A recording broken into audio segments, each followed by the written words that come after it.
Life ni kwamba kuna watu ambao wanajuanga kula keki ni once peke yake. Hakuna mtu ambaye amezaliwa twice na yes, ndio? Mtu anazaliwa only once. Lakini kama utaamka siku ya kwanza useme leo nakula keki. Leo ni it's a Wednesday. I want to treat myself. That's kind of a life ambayo we want to live, ndio? Now when you start the show, umesikia ngoma fulani ya Binti Kiziwi. You know there is those songs ambazo ukizisikia huwa zinakumbusha memories za kitambo. And being on a Thursday, nataka uniambie from your side Sarah Ibrahim, what is that one song ambayo ukisikia in your mind, you always remember something? There's this particular song by Longombas, Avutapums. That one. Ati usimuone usimuone nyuma. Ukadhani yako poa, pengine anatuacha, kesho anaenda. Avutapums. Yo, that song gives me some goosebumps every time I hear it. Do you remember ngoma fulani ya P Square ya kitambo before kosane? Ya personally. Personally. You know, I feel like hata ni ajuzi tu. Let me tell you, it's gonna 10 years down the line. I think 10 years ni muda mrefu sana. Already? What song, I mean, what direction we say this song is a TBT? Even 10 years is a TBT. This song ya 2013 kama sijakosea. If you can check your facts on YouTube, this song ya 2013 before P Square waanze wrangles za kukosana, sindio? That is back of 10, 11 years ago. This song ilikuwa banga, man. Ukisikia nikiwa high school pale, ukisikia personally. Personally. Atika mbumu sika witness. Shaga. You know what, Tony? Someone can clearly tell the age difference between you and I, because for me, P Square. Sitaki niseme wewe ni baby boomer. Sitaki niseme sawa na baby boomer. Sitaki tu niseme. Nikusema. Sawa Gen Z mzee, si unisikize. For me, the song that nilikuwa napenda ya P Square, and you will tell my age, is Do Me. Oh. Yes. Do me, I do me. Yes, do me, I do you. Sindio? Yes. All right, Sarah. Let me tell you one thing before even go mbali ni kwamba leo ni siku amazing sana on Thursday. Yes. Na back to our first story. Najua hii story kuna national interest. Iko na special part in your heart. Najua tumesumbuana before tuseme tuiongelee ama tusiongelee. Lakini Larry Mado amesema tuongelee. Hebu tuambie story gani? So apparently it seems like the spirit of breakups is hovering around. And the latest couple to announce that they are parting ways is content creator The Pluto and his now ex Felicity. Wanasema after 3 years of dating ni kama sasa sisi tunaenda our separate ways, but yesterday The Pluto made this announcement through his Instagram page. And he said that they need some time, people should give them some privacy even as they move forward and see how best they can co-parent, because they have a beautiful baby together. Tony, yani sijui hii mwaka ni kama breakup after breakup, breakup after breakup. We are trying to force things lakini nakata, ndio? Because I told you Sarah ni kwamba huu mwaka ni kama kumekuwa na tu na vitu mob sana zina happen katika entertainment industry. Because this happens 1 week exactly or less than a week after Maya Okoth and YY wali announced their breakups, ndio? If I can just quote whatever Pluto said on Instagram yesterday, we have decided to go our separate ways and end our 3 years relationship. Thank you for the continuous support from family, friends and fans. Let's not speculate anything, not spread lies about the situation. We will cooperate peacefully to ensure the life of our lovely daughter is not affected in any way. Sindio? Now, unajua one thing about this amazing couple. Mimi nimekuwa fan mkubwa sana wa this couple ya The Pluto na Felicity. From way back, man, they have been inspiring me. Unajua hata ukiulizwa na marafiki zako, ungependa ndoa yako ama mahusiano yako yakae kama nani? Hii kuanga tu ya kwanza. For real? Napenda Alafu napenda Fela alikuwa anaongea, "Aki babe." So unasema tu post video kwa YouTube. Unapenda upole wa Felicity? Nilikuwa napenda upole wa Felicity, alafu pia nilikuwa napenda everything, this amazing couple, sindio? And one thing I want to say ni kwamba I love when the couple wanaachana in a mature way. You see now wameachana, kuna that mutual agreement ya kwamba we have decided to part ways. I want to tell you an example. Hata jana tuliongelea when YY and Maya Okoth waliachana, hata wakati mbea wetu Ankali aliwapigia simu, wote hawakuongelea. True. That's how it's supposed to be. Because we have brands to protect. tuko na familia, tuko na watoto. Especially kama kuna watoto, Tony. That's the thing. And I totally agree. There is a mature way of going about things. But kuna swala nyeti na ningependa kusikia kutoka kwako, Tony. Guys are saying if guys are breaking up, do they really have to have that joint statement ati Tony and Sarah, we collaborate pale kwenye Instagram? We want to officially announce. Is it necessary? Categorically underlined, italiced, and into bracket. Kila kitu. Sarah and Tony, we have decided to go into separate ways, but we will cooperate peacefully. Yes. Now, I don't think it's a good thing, but pia kwa brands ambazo maybe we're working together and we don't know which is the best way ya kuambia. For people ambao wanapenda YouTube zetu channel, the videos we are posting, ile siku watapata mbona hatupost. Watakuwa wanaenda kurifa kwa Instagram. Ile post ambayo tulipost. So I think inafaa kuwa hivyo. You remember the story of Kate, actress and film director? Yes. It was a beautiful way of breaking up. And I believe if you're watching here and you have your mercenary person unadisnae na mkiachana pia mtafanya hivyo. Mwambie watu. Sindio? This is the thing, Tony. Kuna watu wanasema the fact that you you did put your relationship out there. Already you have online in-laws. Watu have a vested interest in that particular relationship. Kabisa. As shareholders, as stakeholders of this relationship, lazima pia sisi tujue mkiachana. Sindio? Now, just to mention, kuna watu wengine ambao wameachana. Just to mention, other celebrities break up in 2024. Tuko na hiyo yenye umesema YY na Maya. Kuna Flacco na Keranta, Mungai Eve and director Trevor, Sereimani and Khalif Cairo, Martina and Pablo. We also have Joanna Kinuthia and Chris Kaiga, Kagwe Mungai and Sharon Mwangi. Yeah, that's on as you can see it right now. Those are kind of the relationship ambazo zimevunjika huu mwaka. The first one imevunjika huu mwaka ni ya Maya Okoth YY, ya pili unaona pale kuna Flacco and Karanta on TV. Those are breakups at 2024. Yes. Third one we have director Trevor and Mungai Eve. Yes. The fourth one we have let's see the fourth one ndio hiyo inakuja inapotea. Ni gani yenye ilikuuma sana? Hii ndio niuma. Hii nilikuwa nangojea. Khalif Cairo. Hii ya Khalif Cairo na Sereimani. That's a perfect. Is a match made in heaven. Hii ilikuwa amazing. But you know what, Tony, mbona nahisi kama the other day when we were talking about Kagwe Mungai and his ex. Hiyo pia iliuma. Kagwe Mungai na Sharon Mwangi, alafu kuna hii pia ya Joanna Kinuthia na Chris Kaiga. Yes. Mali safi imeweza na kakimeza na hii sasa. Hii ndio ilikuwa ya kwanza ambayo iliniuma.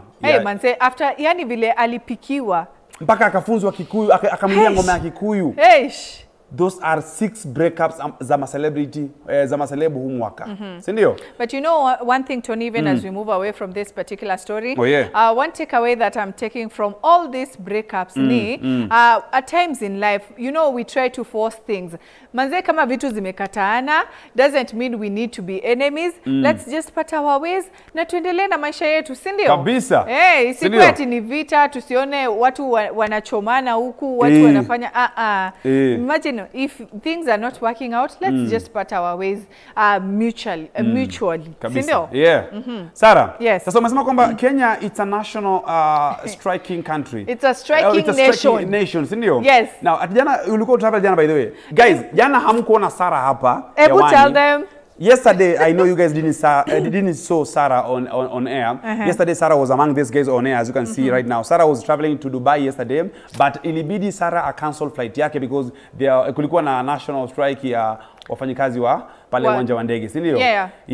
So able to tupatie experience kwanza. How was it yesterday ulipoenda pale JKA? It was terrible. You know what? We woke up very early because we had an early flight to catch. But unfortunately, when we got to the airport, that's when we realized that the workers at the airport had staged demonstrations against the plan to lease the airport to Adani, which is a company that is based in India. Oh, it's a farm, India? Yeah, it's a farm that is based in India.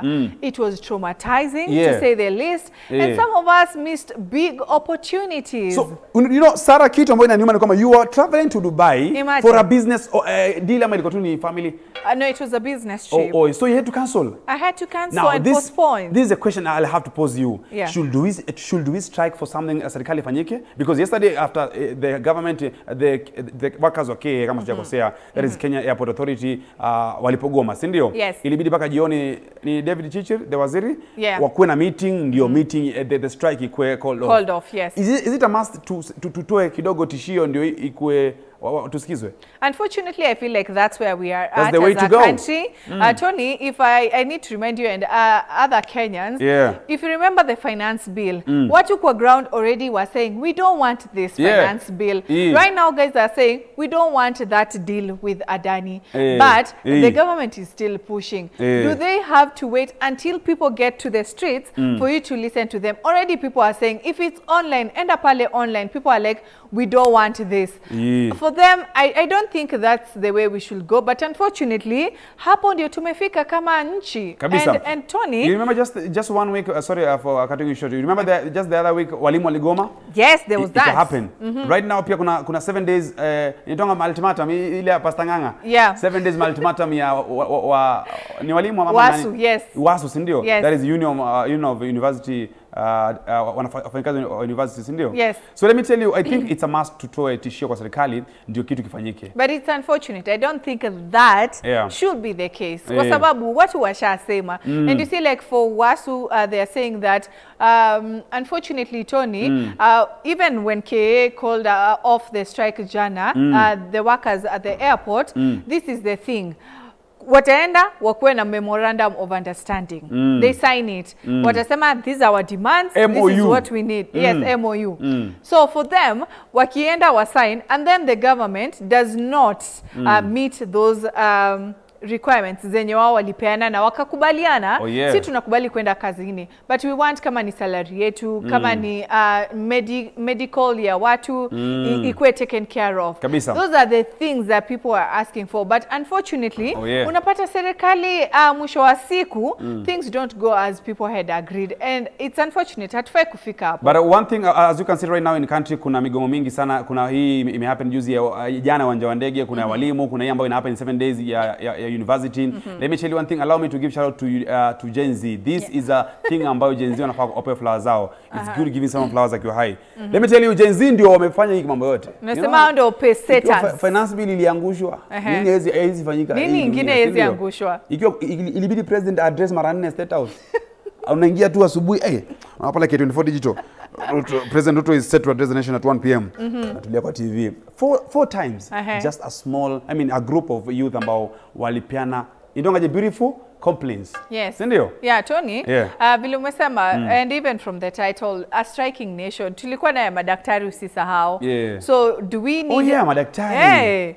Tumekuwa na so many strikes. Do we need, and you can imagine, if doctors go on strike right now, if the transport industry go on strike right now, if the teachers go on strike, like sisi wote tuamue tunaenda strike sisi wote. Is that what the government really wants? I feel like they should listen. Hakuna otherwise. Wanafaa watusikize, sindio? Sindio kabisa. Because we are also stakeholders in this country. All right, let's hear what people have to say. Wewe pale uko nyumbani, do you think that as a country, maybe we should take a back seat, tuache mambo ya maandamano, and also maybe come sit down and make those have talks, ama wewe uko like Tony, maybe lazima watu waende kwa street ndio tusikizwe, and also the issue of celebrity breakups. What are your thoughts? Tony, story gani ngine tumeongelelea? Tumeongelea story ya breakup za mwaka za maceleb mbalimbali, tumeongelea story ya the nation of striking, ndio? Tumama migomo kadhaa Kenya. Kuna story hatujaongelea Kasavuli, hatutoki hapa kati tuongelea. I think Kasavuli said tuongelee story after break baada ama. Hakuna. Ama ni ya kesho. So there's this team that has been making losses after losses. Manchester United, apparently they have reported, they have released their report, and they are making losses. Apart from them losing on the pitch, hata huku kwingine wana lose. Ningependa yani kwa heshima na taadhima, niko chini yako mkubwa, na nyenyekea mkuu, niko chini yako. Tuongelee hilo tu moja, usiongelee loss ya mabao na mechi. Hata mabao. Sasa hebu imagine you see it will make sense. But story najua Sara ni ya Man U ku lose on the other side ya pesa na kila kitu kingine. Tupatie story hiyo kwanza. Asi nishakwambia they are recording losses after loss. By the way, nikwambia Tony, even in the year 2022 to 2023, walikuwa wana make loss. I don't know what's not happening with Manchester United because truth be told, it's one of the biggest clubs in the country, in the world. So maybe kuna tashwishi mahali. Naurumia fans wa Manchester United. Sitaongea mengi sana, lakini mtazamaji watching kwa nyumbani tuambie because we have just Sarah ameshasema kwamba Man U is making a loss katika upande wa biashara zao na vitu tofauti, na pia Sarah ameongezea akasema kwamba Man U ina make loss katika upande wa mechi za uwanjani. Tuambie timu yako ambayo support right now, even EPL even wapi, ni inakufurahisha na the kind of money it's making, because now ya Man U imetokea. Sarah yako unajua na make how many profit? Bado. How much? Nitakwambia tu saa hizi. Tunaambia si ndio? Lakini mwisho wa siku unasema kwamba cha mwenzako kikinyolewa chako na kitia maji. Hali si nzuri dunia nzima. It's a global thing. Hakuna. Ona vile sahi your pocket is dry, Sarah. Wait, can you speak for yourself? Okay, wait, Tony, can you see yourself? The way your pocket is dry, it is happening to many people. Even Man U are facing the same. So don't worry, it is the same. It will happen. It is the same everywhere. Si ndio? Ni machos, machos after machos. Ni kuvunjika tu kwa mwiko. It doesn't mean kwamba si mwisho wa kupika. Now, before we go for this short commercial break, you remember last 2 weeks ago tuliongelea the KQ ki make profit ya juu. Yes. Last year make ya chini. Lakini for the past 6 months, profit ilikuwa? Your dreams are valid. No, answer my question. It's okay. Answer my question. Actually, Kenya Airways have been making losses for years. Until recently. These 6 months. Yeah, it's when they now so anything did is make possible. profits. Even Man U have been making profits. That's why I'm saying your dreams are valid. You never know. They will remain valid. You never know. Yeah. So on that note, allow us to take that short commercial break. And as Tony alluded as we started the show.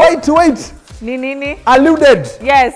Alafu unajua nikiwa mtoto mdogo Sarah, apart from alluded, nilikuwa na dreams za kukaa kwa ofisi, alafu kiti na swing. Leo angalia kiti yangu ina swing. Nilikuwa na dream ya kukalia kiti na swing. Sawa, wacha tuende break. Tunarudi na cakes. So if you love cakes and you want to learn a thing or two about decorating cakes, this second part of the show is yours. So make sure you do not touch that dial. You will be alluded. We are back in a few. You will be alluded.